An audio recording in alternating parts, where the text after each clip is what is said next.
Morning, ladies and gentlemen. My name's Clifford Stone. I was a Sergeant First Class, United States Army.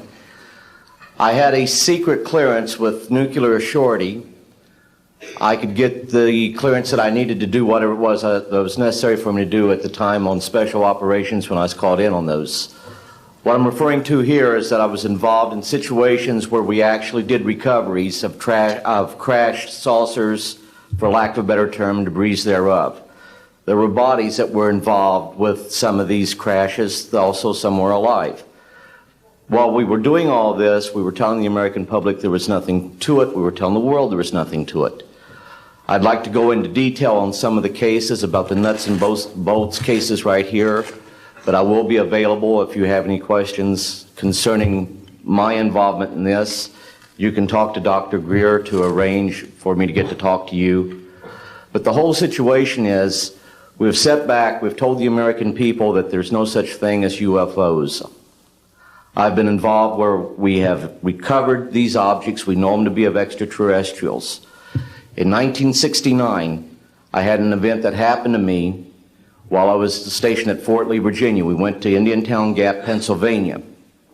That would be my first exposure to any time that we would be recovering an unidentified flying object. When we went there, we already had people that was already in the facility. We were a backup team, which was supposed to be NBC because there was supposed to be some nuclear materials that was on board this craft. Later on, most people involved were to be told that there was nothing on board it. It was nothing more than just a crash of one of our aircraft. I know better because I was one of the people that approached it with a Geiger counter to get surface readings. I was the first person to go ahead and see that there were bodies on it.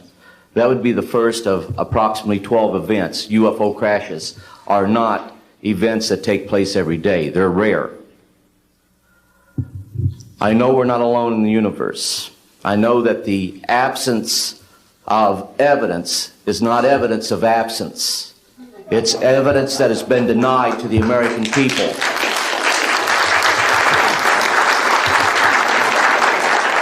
I stand before you today in my almighty God, and I tell you this. If Congress calls me in and says, will you testify in detail what you know, I stand here today prepared and ready to do just that. Governments must never lie to the people for no reason. Thank you. So I think my question is actually to Clifford Stone. You said that you had seen aliens on a craft that had crashed. I wondered if you could describe what they looked like. I could, but it would probably take a whole lot of time. The reason I state that, when I got out in 1989, we had cataloged 57 different species. You have individuals that look very much like you and myself that could walk among us and you wouldn't even notice the difference, except for some of the things that they might be able to go ahead, even in a dark room, and touch an object and go ahead and identify what color that object might be.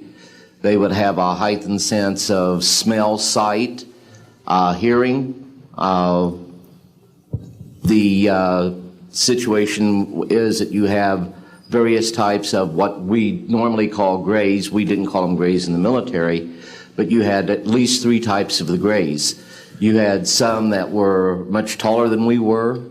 The unique thing that I'd like to point out for the most part is that the entities that we did catalog were in fact humanoid. Now this created a situation where the scientific community was trying to figure out why that would be the case, because you would expect that if life evolved on other planets that they would take on some type of other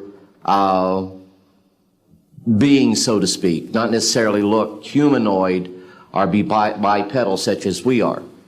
But apparently, we got quite a few of the species out there that are humanoid in appearance, and that creates a question that yet has to be answered by science. Yes, and as I call on you, please state the news agency that you were with. Yes, ma'am. Deanne Divis with United Press International.